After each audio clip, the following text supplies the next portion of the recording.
देवनागरी सिरोही का ये सबसे खूबसूरत क्षेत्र है। सबसे खूबसूरत क्षेत्र है क्योंकि पर्यावरण की दृष्टि से ये बहुत खास है। प्रदूषण मुक्त क्षेत्र है। चारों तरफ सिरणवा की खूबसूरत पहाड़ियाँ। बरसात के दिनों में तो मानो हरियाली चादर ओढ़ लेती है। हम देख सकते हैं, अगर मैं थोड़ा सा इसको नज़दीक लाने की कोशिश करूं तो निश्चित रूप से आनंद आएगा। ये वो पहाड़ियां हैं जहां अनेक प्राचीन मंदिर हैं। देवगिरी से लेके रायलेश्वर महादेव से लेके कहते हैं 14 महादेव के अति प्राचीन मंदिर इस पूरी पहाड़ी में, यहाँ से लेकर अम्बेश्वर जी तक या उससे भी आगे तक पिपलेश्वर महादेव और वो सब है। ये सच में बहुत कमाल का क्षेत्र है। हम एक तालाब पे खड़े हैं। 2017 में बारिश का जो अतिवृष्टि का दौर था, तब ये जगह बेहद आकर्षित कर रही थी सिरोही वालों को, क्योंकि यहाँ से लगातार ओवरफ्लो चल रहा था। ये ओवरफ्लो अब तो काफ़ी इम्प्रूवमेंट हुआ है, काफ़ी विकास हुआ है और ये विकास की आवश्यकता रहती है समय समय पर। सिरोही में 7 तालाब हैं जिनकी बात हम अक्सर करते हैं और ये तालाब सिरोही की लाइफ लाइन है। सबसे बड़ा तालाब ये हम कालका जी का तालाब मानते हैं, क्योंकि कालका जी का तालाब और मानसरोवर तालाब दोनों मिले हुए हैं। दोनों तालाब मिले हुए हैं, इसलिए दोनों की खास महत्व भी बनता है। हम उदयपुर को झीलों की नगरी कहते हैं क्योंकि वहाँ बहुत सारी झीलें हैं। वहाँ बहुत सारी झीलें इसलिए बनाई होगी कि वहाँ आसपास की पहाड़ियों का पानी उनको संरक्षित करना था। इसी तरह का प्रयास सैकड़ों साल पहले देवनागरी सिरोही के शासकों ने किया। उन्होंने सिरोही की इन पहाड़ियों पर बरसने वाले पानी को सहेजने के लिए 7 तालाब दिए। सिरोही टेम्पल्स ने अनेक बार उन तालाबों की चर्चा की है अपनी इस व्यथा में या इस चर्चा में। इस तालाब की व्यथा ये है जो सामने दिख रही है, इसके बारे में हमने एक बार और प्रयास किया था। हालांकि कुछ कार्य हुआ है, बबूलों का जंगल हम देख रहे हैं और ये सबको दिखाई दे रहा है। हम देख सकते हैं अंग्रेजी बबूलों का जंगल। ये बबूल इस तालाब के अंदर है, या यूं कहें कि आधे तालाब में अंग्रेजी बबूल का जंगल है। देखिए, बरसात अपने नियमानुसार आ जाएगी। ईश्वर से प्रार्थना है बरसात अच्छी आएगी और बरसात आने के बाद ये तालाब भर जाएगा।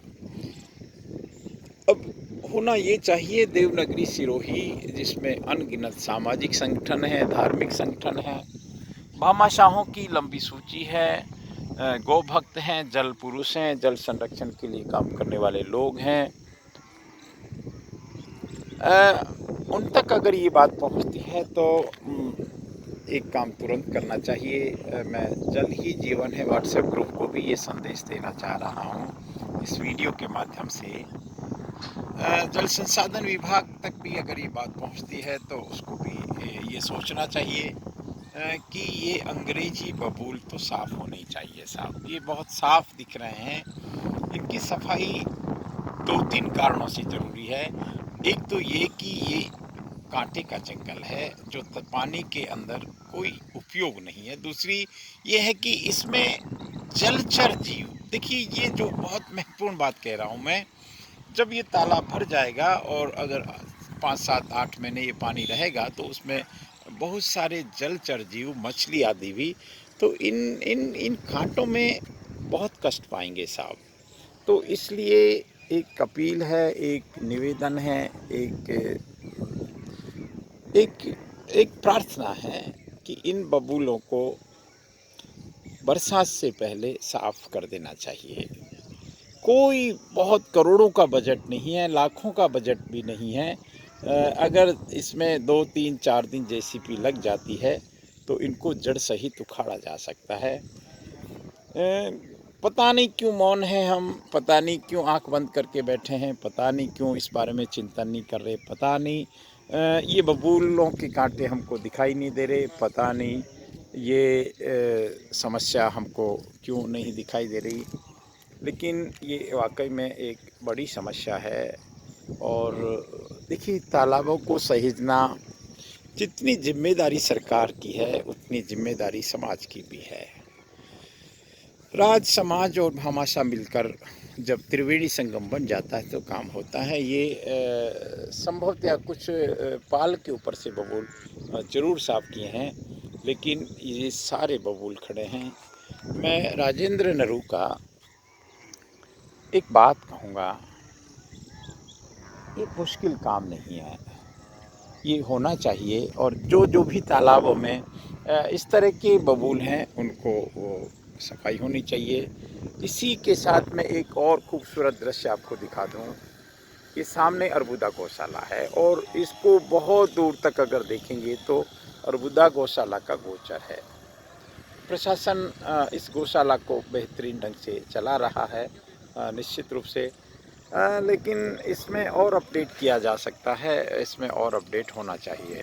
मैं जिस अरबुदा गौशाला को आपको दिखा रहा हूँ, ये रियासतकालीन अरबुदा गौशाला है और राजस्थान की संपन्न गौशालाओं में इसका नाम आता है, क्योंकि बहुत बड़ा गोचर है इसके साथ में।